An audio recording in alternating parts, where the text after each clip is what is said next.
आज पढ़ने वाले तमाम विद्यार्थियों से आप एक बार पूछ के देखिए, क्या आपने जीवन में कुछ सोचा है? क्या आपने कुछ करने के लिए सोचा है? तो आज के बच्चे सिर्फ यही बात कहेंगे कि मैंने बस थोड़ा सा बात सोची है कि कुछ जीवन में करना है। लेकिन अधिकांश बच्चे अभी कोई मिशन नहीं बना हुआ है। क्यों मिशन नहीं बना है? तो क्योंकि उनके अंदर वो जज्बा नहीं है, उनके अंदर वो जुनून नहीं है कि वो समय से मिशन बना करके अपने मिशन पे काम करे। अन्यथा हमारे कहने का मतलब यह है कि जब मैट्रिक क्लास में पढ़ने वाले स्टूडेंट, आज के स्टूडेंट, उनसे पूछा जाता है कि आपने क्या सोचा है जीवन में करने के लिए, तो उनके जवाब आता है कि अभी तो इंटर तो कर लें, इंटर बिता लेंगे, उसके बाद कुछ सोचेंगे बनाने के लिए। लेकिन इंटर के स्टूडेंट से अगर पूछा जाता है तो बोलते हैं कि बस सोचे हैं कि हम पुलिस की तैयारी करें, कोई बोलता है इंजीनियर की तैयारी करें, कोई मेडिकल वगैरह, जिसके अंदर जो बात रहती है वो बोलता है। लेकिन मैं आपको बताना चाहता हूं कि मिशन वो होता है जो आप एक बार बना लिए तो उसके साथ ही आपका हर एक चीज जुड़ जाए। हमने देखा है अक्सर गांव के बच्चों को कि आज सोच लेंगे कि आज मुझे बिहार पुलिस की तैयारी करनी है, लेकिन जब बिहार पुलिस की तैयारी के लिए जुनून लेकर के चलेंगे और उसी बीच किसी अनजान या फिर किसी व्यक्ति से मुलाकात होती है और उनको ये बात पता चलती है कि ये बिहार पुलिस के लिए तैयारी कर रहा है, तो बिहार पुलिस की जो गलत बातें हैं वो उन्हें बता देते हैं। जैसे वो जो जुनून लेकर के चल रहा है कि मुझे बिहार पुलिस की तैयारी करनी है और उन्हें ये बात पता चलती है अरे बिहार पुलिस में ये होता है वैसा होता है, मतलब नेगेटिव बात उनके दिमाग में भर दी जाती है, तो उनका मन वहाँ से टूट जाता है। और उसके बाद वो कुछ देर के बाद सोचने लगते हैं कि नहीं अब हम मेडिकल की तैयारी करेंगे। तो मेडिकल की तैयारी के बीच फिर किसी से मुलाकात होती है और वो व्यक्ति उनके अंदर नेगेटिव भरता है कि मेडिकल की तैयारी करेंगे, डॉक्टर लाइन में बहुत प्रॉब्लम होती है, बहुत उसमें कठिनाइयाँ है। जैसे उनके अंदर नेगेटिव भरी जाती है, तुरंत वो क्या करते हैं कि डॉक्टर लाइन से जो मेंटलिटी बनी हुई है, जो मिशन बनी हुई है, वो तुरंत वहाँ से बदल देते हैं। उसके बाद वो सोचने लगते हैं कि अब हम इंजीनियरिंग की तैयारी करेंगे। इंजीनियरिंग की तैयारी के लिए चलना शुरू करते हैं, तब तक फिर कोई रास्ता में मिलता है और फिर उन्हें नेगेटिव कर देता है, उन्हें तरह तरह की बातों से नेगेटिव कर देता है। और जैसे ही नेगेटिव बातें उनके दिमाग में चलती है फिर वो अपना मिशन से भटक जाते हैं और ज़िंदगी में कुछ नहीं कर पाते हैं। मैं आपको बताना चाहता हूँ इस बात को समझिएगा जो हम आपके बीच बात कहना चाह रहे हैं। मैट्रिक क्लास, ये एक तरहती देख रहे हैं हाथ की, ये मैट्रिक क्लास होती है। इसके बाद से मिशन तैयार होता है कि आपको इंटर में किस सब्जेक्ट से किस तैयारी के लिए आपको जाना होता है। आप मिशन बनाइए मैट्रिक तक, और मिशन वैसा होना चाहिए कि यदि डॉक्टर बनने के बारे में सोच लिया है तो दुनिया के कोई इंसान आपको अगर नेगेटिव करने के लिए आता है तो आपको कोई फर्क नहीं पड़ना चाहिए। अगर बिहार पुलिस के लिए अगर तैयारी करें, पुलिस बनने के लिए सोच रहे हैं, दरोगा बनने के लिए सोच रहे हैं, तो आपका मिशन सिर्फ वही होना चाहिए, न कि आज दरोगा बनने के लिए सोचे तो कल फिर आपका मिशन बदल जाए, किसी और को देखा तो आपका मिशन बदल जाए। इसलिए आप जो मिशन बनाइए आप उस मिशन पे खड़ा उतरिए। बस आपके 24 घंटा दिल दिमाग में एक ही बात बैठना चाहिए कि आप किस चीज़ के लिए तैयारी कर रहे हैं, किस चीज़ के लिए आप मेहनत करें, बस उसके अलावा आपको कुछ नहीं देखना चाहिए। और नेगेटिव जैसे लोगों से मिलेंगे, बातें नेगेटिव होगी, काम नेगेटिव हो जाएगा और ज़िंदगी में कुछ नहीं कर पाएंगे।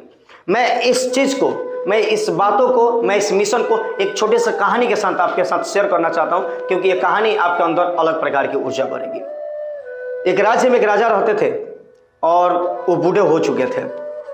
उन्हें अपने राज्य को चलाने के लिए एक उत्तराधिकारी की जरूरत था जो उनके लिए अच्छा से काम कर सके और उनके राजपाट को चला सके। गाँव में पूरे शोर करा दिए कि मैं एक दिन मिलन समारोह रखता हूं और उसमें जितने भी मिलने वाले लोग मेरे पास आएंगे और जो हमसे मिलेंगे मैं उन्हें राज का आधा हिस्सा उन्हें दे दूंगा। राज का मतलब एक एक हिस्सा उन्हें दे दूंगा जितने लोग मिलने आएंगे। ये बात जैसे ही माहौल बनी, ये बात जब राज दरबार में फैली तो लोगों में सनसनी मच गई। लोग उस महल के जो लोग भी पहले से उत्तराधिकारी थे, जो लोग भी उसमें कार्यरत थे, वो गए, बोले कि राजा साहब ये क्या कर रहे हैं आप ये थोड़ा सा भी नहीं सोच रहे हैं? अगर एक एक लोग अगर आपसे मिलने आए और एक एक लोगों को आपने थोड़ा थोड़ा भी देने के काम किया तो ये राजमहल में कुछ नहीं बचेगा और हम लोग कहाँ जाएंगे? ये प्रजा जो है आपकी, ये जो आपके पास सेवा में, ये कहाँ जाएंगे? तो राजा आश्वासन देते हुए बोलते हैं कि आप लोग बिल्कुल चिंता ना करें, आप देखते जाइए कि आगे होता है क्या। आश्वासन दिए और एक दिन निश्चित किया गया। उस दिन राजा साहब अपने तरफ से पूरे व्यवस्था किए, पूरे मेला जैसा लगवा दिए। कहीं शोर शराबा एकदम हो रहा है, कहीं किसी प्रकार की नाच गाना हो रहा है, कहीं खाने के लिए अनेक प्रकार के अनेक सामग्रियों का व्यवस्था कर दिए। कहीं मतलब देखने से ऐसा लग रहा था कि वाह क्या माहौल बना हुआ है। मतलब यूं कहें तो कोई चीज बाकी ही नहीं थी जिसमें इंसान एंजॉय नहीं कर सकता हो। कहीं नृत्य चल रहा था, कहीं गीत संगीत चल रहा था, मतलब जो जैसा चाहा वैसे उनको मिलता गया। लोग उनसे मिलने के लिए आते गए। लेकिन राजा के पास कोई जा पाता, इससे पहले तो राजा ऐसे व्यवस्था कर दिए थे कि जो लोग भी उस माहौल में जाते थे, उस राजा द्वारा तैयार किया गया एक सामग्री में जाते थे, वहां देखने के बाद लोग उसी में बुला जाते थे। उन्हें याद ही नहीं रहता था कि राजा से मुलाकात करने जाना है। होता क्या था कि सभी लोग उसी में, अब ये जो राज दरबार के जो दरबान थे वो हैरान कि राजा साहब क्या खेल खेले हुए हैं, कोई आपके पास अभी तक नहीं पहुंच पाया। लेकिन उसी में एक ऐसा व्यक्ति जिसे राजा से मिलने की होड़ लगी हुई थी, उन्हें कुछ नहीं दिखाई देता है। वो आते हैं, वो देखते हैं माहौल बना हुआ है, लेकिन उनको माहौल से कोई मतलब नहीं। उनके दिमाग में तो एक ही बात चलती है कि मुझे तो राजा से मिलना है। और राजा से मिलने के लिए वो चल देते हैं, जाते हैं दरवाजे पर, देखते हैं कि अरे वो वहाँ पे तो दो सैनिक खड़े हुए हैं, तलवार लेकर के खड़े हैं, कोई बंदूक लेकर के खड़ा है, लेकिन इन्हें कोई फर्क नहीं पड़ता है।